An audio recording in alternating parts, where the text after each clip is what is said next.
So thank you, Bernadita. I see your slides. Can you just talk for a second so I can make sure we can hear you? Hello, everybody. Can you hear me okay? We can hear you great. Okay, thank you, Bernadita. Take it away.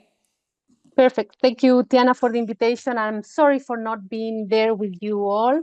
And I'm gonna try to keep track of my time. Tiana cannot stop me this time, so wish me luck to stay on time. So I have a lot of things to share with you. Great panel, by the way, and I agree with most of the things that were shared. Hope you hear me well. So what I want to cover in this talk today is to go very briefly into the basics, revisit some of the basics, but not go too deep into those, share some summaries of research findings that we've been evaluating in the last 5 years here in Washington, and end up with providing a nutrient management guideline. So first of all, and I'm not going to go into the details of why the nutrients are important. I think we all understand that nutrients are essential for the life of the trees and fruit quality and just development. That's why they are called nutrients, because they are essential, and the limitation of any of these elements listed here might end up causing either the death of the trees or bad quality, or not maximizing the fruit production and quality that you might have in your orchards. So how we monitor these elements in the trees is via testing. So there's good luck for us that we have a standard test. It's an old test, and not because it's old, it's bad. Actually, it remains the most important and reliable test to understand the nutrient levels in the tree. And those elements, and we have here a table where I'm sharing the range or the critical values that you would like to have with this testing. Now, it's also important to understand the limitations of this testing, so we don't overvalue or estimate things that are not really provided by this test. So first of all, we need to collect the right tissue. And for that, there's a lot of guidelines, but basically you want to collect a young, mature leaf from your orchard, from the sites. So earlier in the season, normally is the leaves that is below in the branch. Later in the season becomes the leaves that is in the upper section of the shoot. And actually, even if you collect tissues later, like in August or September, you can collect the upper leaf as long as it is a recently mature leaf. Now, again, what this tissue test tells you is only that your tree is within an adequate range. That means it does not tell you what is the cause of the problem. So only will tell you, are you in that adequate range, deficient, or toxic? It doesn't translate into the amount. And this is sometimes the mistake that we have gotten when we want to interpret these results.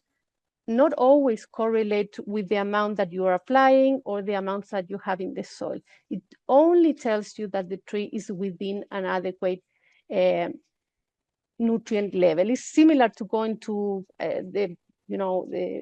having a blood test, for example, and just having a range that is standardized for this specific species, in this case, cherries. So you have that resource. And where these nutrients tests come from, or standard come from very long studies that they have provided all the other factors in adequate levels. So everything that was talked before in the panel, for example, there's no limitation here to provide these ranges in terms of water, light, or any other limitations in the soil, nematodes, insects, or others. So think about this curve of only for a specific element. And what it shows here is that every organism, in this case, cherry trees, will respond as the concentration of this element start to increase. So we have a very, like a bell-shaped curve. And initially we have a severe symptom, so no growth, a lot of symptoms in the trees, even death if we have deficient concentration or low concentration of these elements in the tree. But then we get to this range where we call the lower critical concentration, and that is where you would like to sit on, because that is when you get the maximum return of this application of nutrients. This is no longer an additional application of nutrient will have an impact, as you can see in this curve. So this is exactly where you want to sit, right? Adding more nutrients when you are sitting in this upper side of the curve will only cost you more money. And for some elements, we have a shape that is narrower, like this red shape here. So that means that the range of adequate levels is small. These elements are, for example, nitrogen, where you can go from deficiency to toxicity very quickly, boron, and manganese. For other elements, on the other hand, you will have that there's a plateau that lasts for a long period of time. For example, calcium, phosphorus, potassium. There's not really a symptom that you can identify in the orchard when you continue to apply these elements, even if you have reached the maximum benefit of this concentration. This is where I'm putting more emphasis in this curve, which is very simple, but I put this emphasis because in Washington, we tend to be in this upper range. We tend to be sitting beyond this green range, and I will show you some results. And what happens there is that you don't see that there's a toxicity or a negative impact. It only costs you more money. So these elements, we need to keep an eye on those too. And again, this curve also shows us that only under deficiency, adding nutrients will have a measurable benefit, which is in this first stage of the curve, as you can see. And that's why sometimes when we read reports or previous research, we see that adding some elements have an improvement in fruit quality or fruit size or yield. That's because you are sitting in a deficiency level at the start.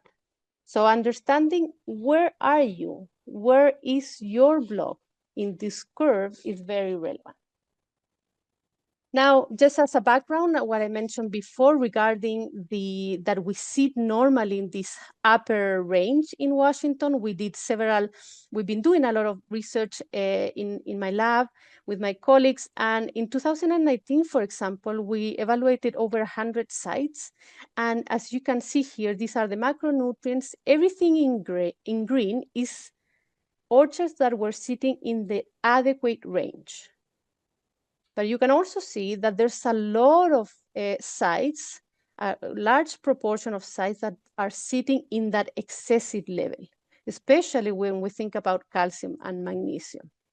Also for phosphorus, potassium, we all have, many sites are in that excessive level, and we also have a few sites that are in deficiency, mostly calcium, potassium, and those are related to sandy soil.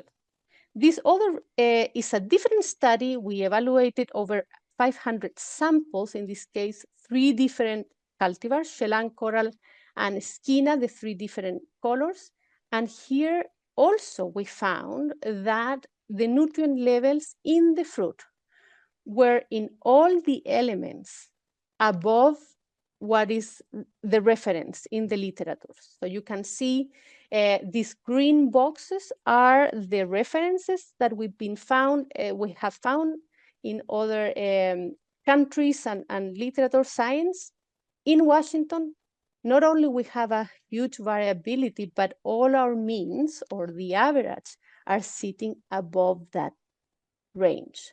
So keep that in mind. This is not new. There's many research that we've been conducting showing exactly that. Now, what are the growing conditions in Washington that might be limiting? Again, Washington has excellent growing conditions for tree fruit, and that's why we tend to sit in that upper range. But also we apply a lot of nutrients too. It used to be a marginal cost, the fertilization programs, probably no longer, so we have to pay attention to that. But we do have some areas that we have challenged, especially with micronutrients, because we have these caliche or calcium carbonates in the soil, or we have high pH. We tend to lead, again, with the examples that I gave you, with excessive application of elements or excessive content of these elements in the soil. This is not only for the application, but naturally our soils are very rich in potassium and calcium. And also, of course, we have other factors related to, for example, drainage in our soils, compaction, and the irrigation plays a very important role in that fruit quality. Okay, so now moving into how to then optimize, having this information, how we optimize nutrient management, we're gonna use a very simple equation. We calculate the rate based on the demand of the trees minus the supply, and I will go through these different steps, and we apply an efficiency, especially for nitrogen. When we think about the demand, there's a lot of demand throughout the season, fruit, leaves, roots, and new shoots. But if we use the fruit as the only produce that we are taking out of the orchard, it gives us a very good idea of what we need to be replacing, because the rest of the components tends to be recycled in the orchard. So we have developed, and there's other resources from other parts of the world, but in our studies, we have developed these tables of demand for different cultivars. The good news is that, as you can see here, there were no statistical difference between the cultivars. So in general, the amount needed for each of these varieties are not different. So you can confidently rely on these values to calculate your demand. And here is an example we have for it.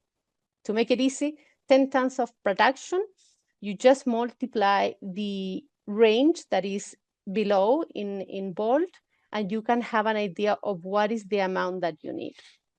Of course, you can say there's a big range between 19 and 49 pounds, but that will depend in most cases in the vigor of your orchard. So if you have a lot of vigor in your orchard, you will try to move towards the lower side of this demand.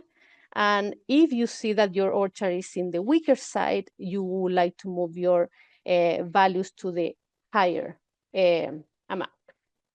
Again, just keep an eye on these values. These tables are available for you in our Tree Fruit Extension webpage, and we update those very recently. So you can use those.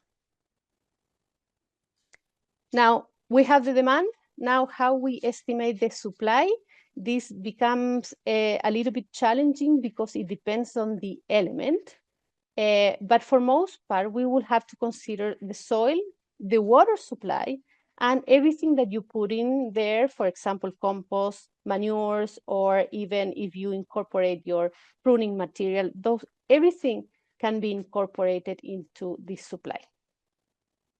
I'm gonna start with the last one because the amendments or manure or compost, normally the values change a lot. So my only recommendation is that you test those products. If you are applying manure or compost, ask for the test and you can estimate or calculate how much you're adding into the orchard.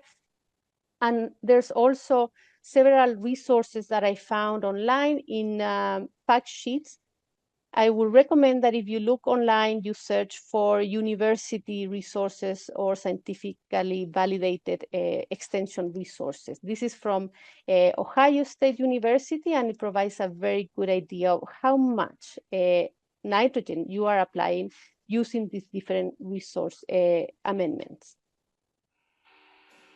The irrigation is another one that is very important to consider because in some cases, not all, you can be adding quite a lot of nutrients through the irrigation alone.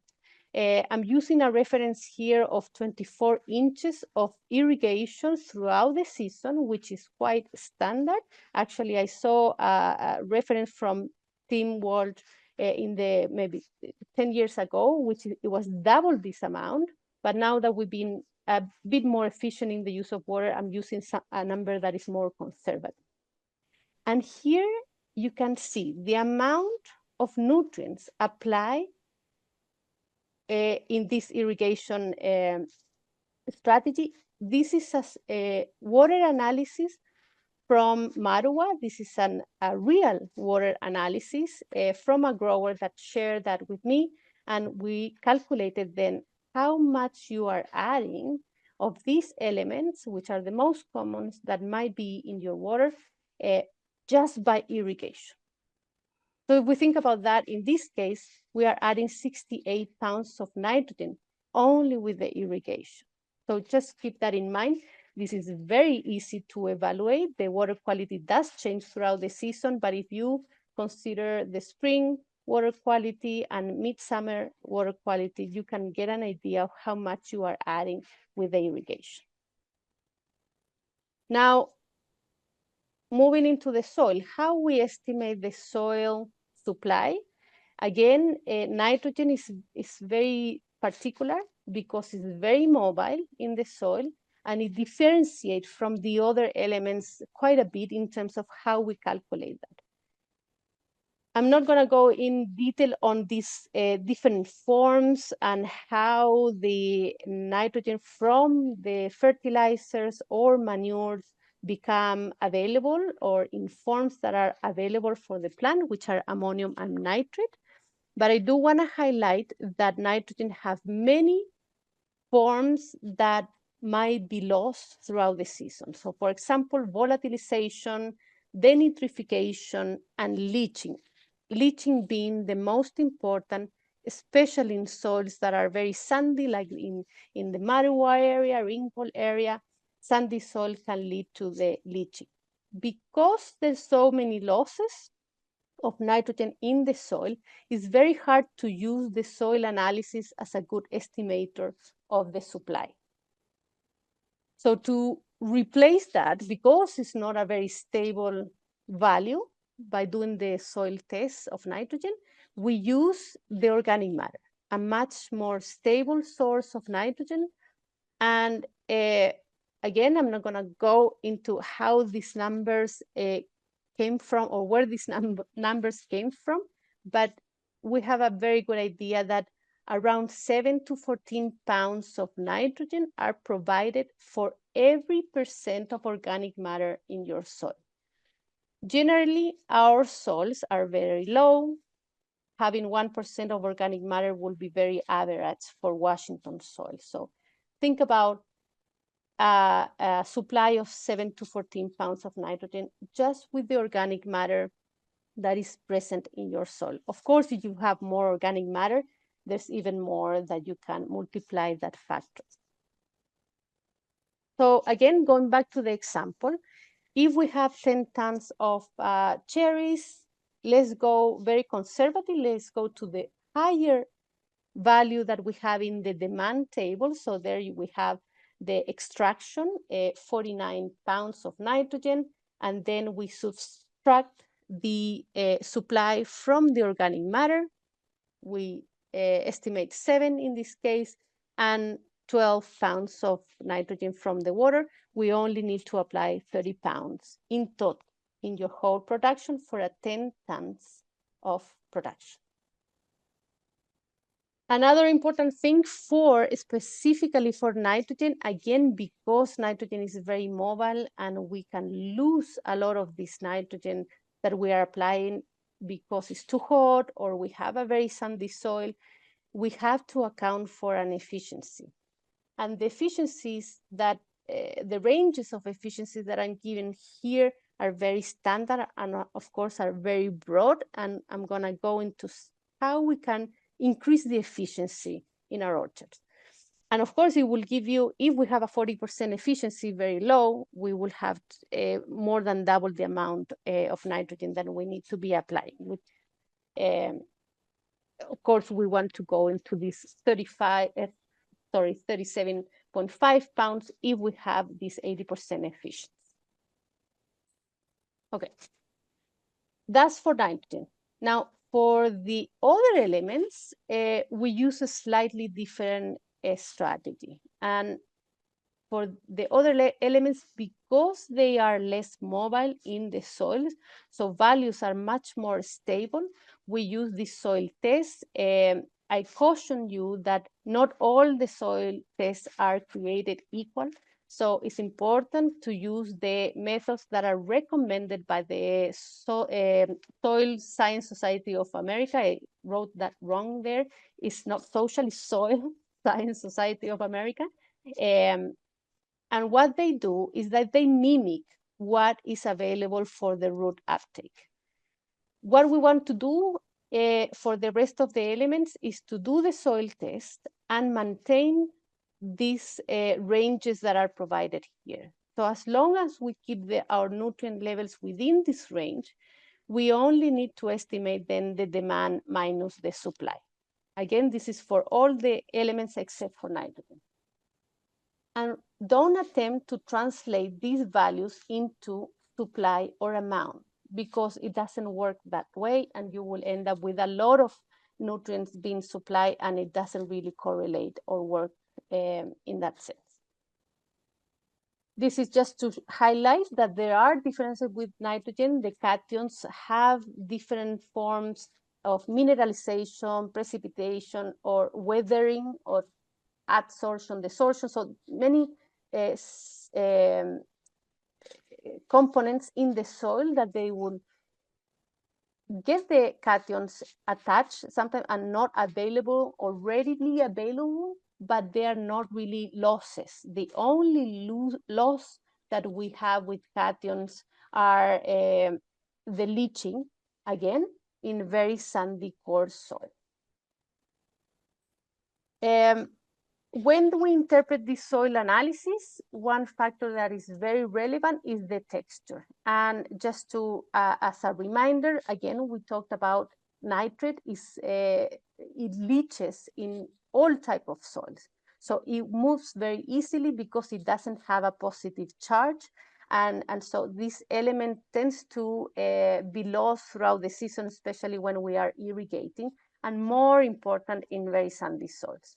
But the cations, because they have a charge, tends to stay longer in the soils, but they can be very mobile in very sandy soil or sandy soil. So understanding the texture of your soils is very relevant to interpret the results of your soil analysis, how long or how much they represent the amount or the supply throughout the season.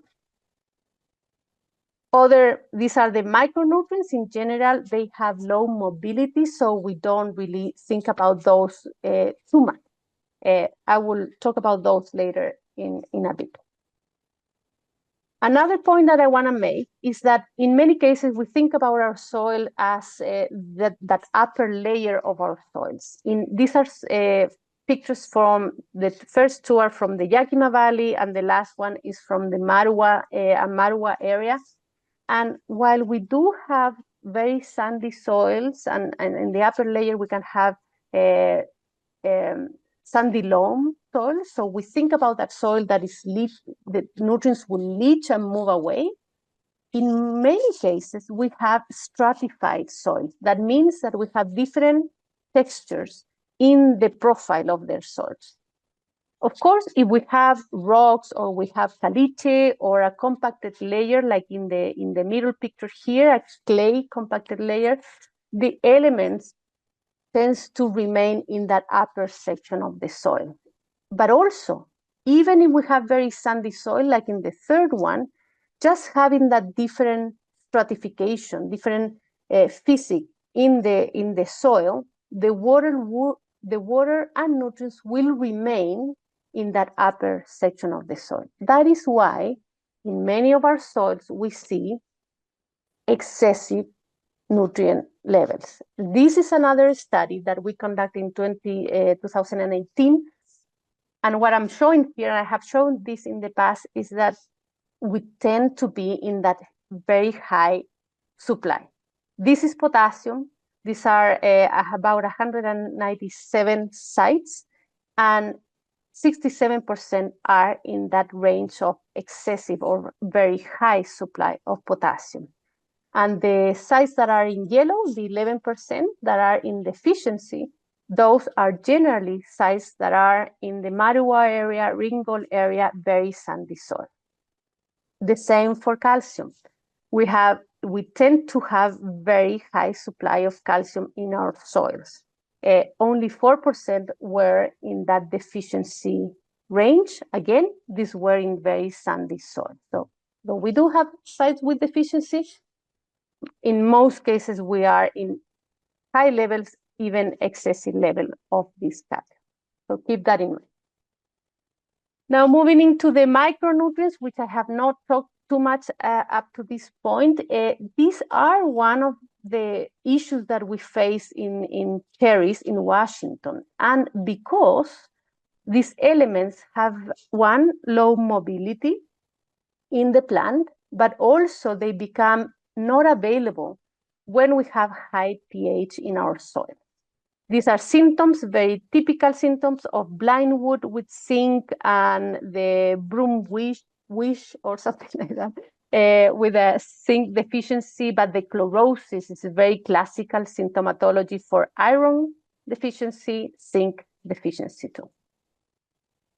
And as you can see in this chart, you've probably seen this multiple times, iron is the one that becomes very unavailable for the plant in pHs around 7 to above. And this is the general pH that we have in Washington. So in most cases, we see this chlorosis related to iron. But because iron is very easy to distinguish, sometimes it masks the deficiency of these other elements, which are manganese, boron, copper, and zinc. All of them can become deficient in these levels of pH. This is just a picture to show you that in our growing region, Eastern Washington, our pH are generally in that high range, above 7. I don't want to miss the opportunity to mention that boron is very important. Again, this is a micronutrient that can become unavailable in high pH, but also it's an element that has very limited mobility, and it depends on the tissue and the time of the year or the developmental stage. So in most cases, we rely on the reserves of boron in the plant for this stage that is crucial for our production, right? Which is the pollination. And boron is important for pollen tube growth, root tips, and shoot tip growth. So all the new cell growth relies on having boron. And that's why we need to apply boron in this stage prior to bloom time to secure that it is available at the stage that we need it. And finally, I have about 2 minutes to go through this, and I will try to go fast and leave some time for questions. So for all these elements, again, in particular for nitrogen, because the inefficiencies that we tend to have in the soil, we want to reduce these inefficiencies as much as possible. So one guideline will be that if we manage everything as if we were in a sandy soil, we will be good in all situations. But if you know that your soils are heavy or or not sandy, then you have much more flexibility in terms of the timing of application, because those other nutrients will not move much. So when we think about efficiency, we think about timing of application. That needs to be the right timing. We think about keeping our root health in good conditions. So this includes thinking about nematodes, thinking about pests and diseases, or excessive or lack of water, everything that can affect that root growth. The source of fertilizers that we are using, and of course the placement, to put them in the right place for root uptake.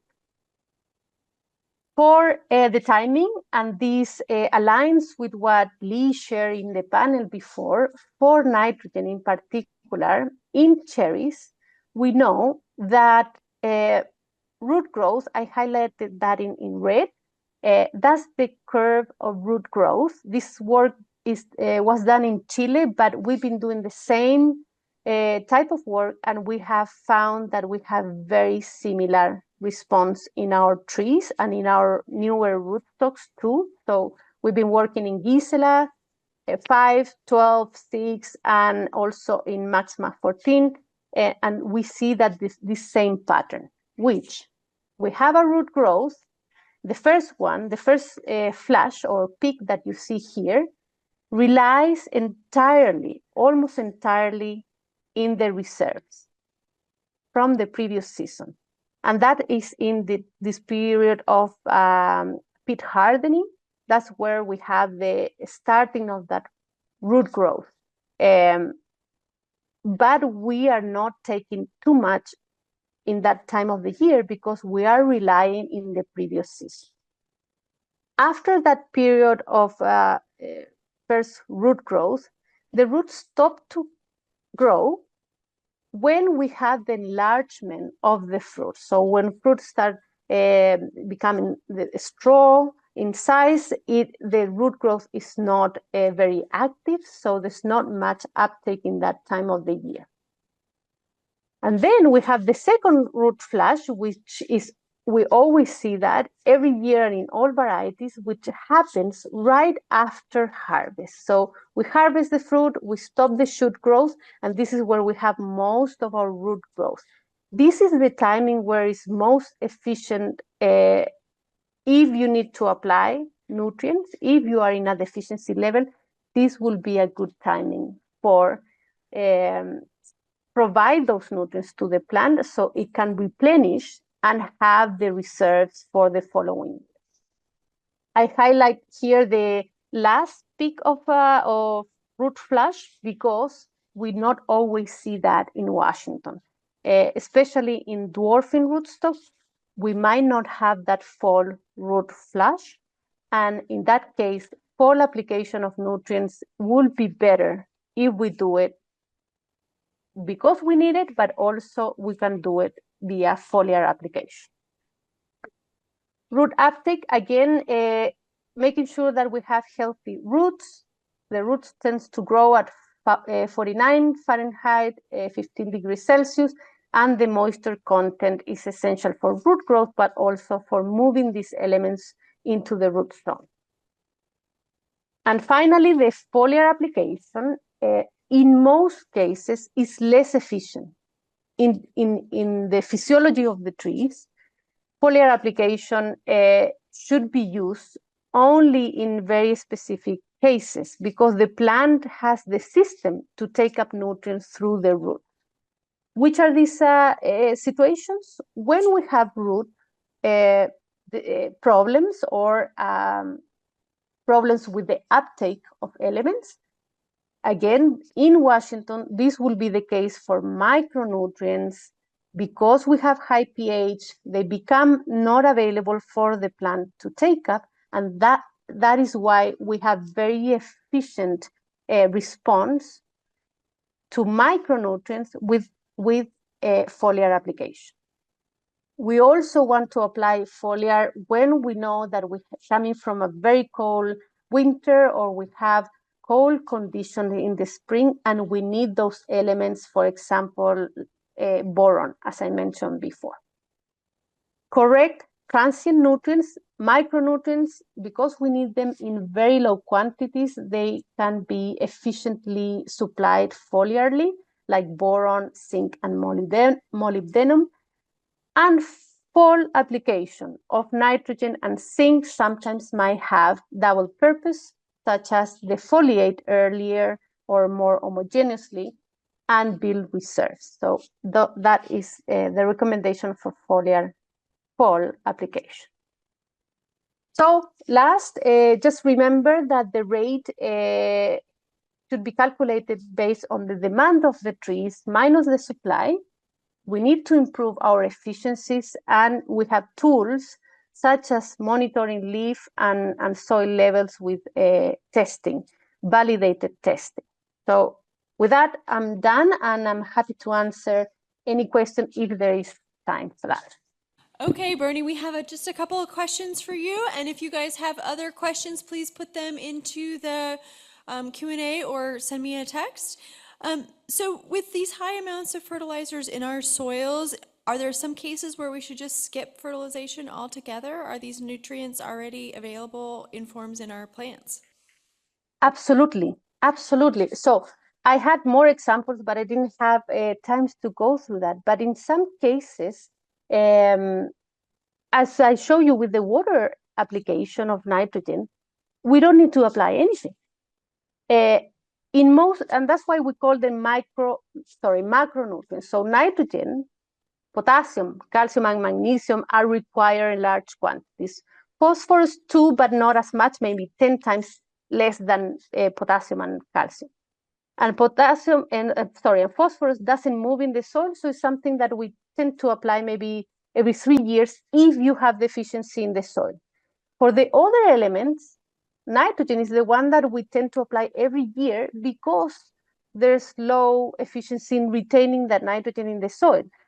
But again, because we have nitrogen in our system, sometimes if you use this calculation, you don't need to apply any nitrogen in your soil. And I'm not going to talk about calcium because I show you that chart. We have plenty of calcium in our soils, and in most cases, we don't need it. I'm not saying that we never need it, but in most cases, we don't need it. So just keep an eye on what levels you have in the soil and calculating these demands, and you will come up with a number that might be a lot lower than what you are actually applying. Thank you, Bernadita. I think we're out of time for questions today, but this is a really important topic. This might be one place where we can be really efficient next year. So thank you very much, Bernadita, for sharing that with us today.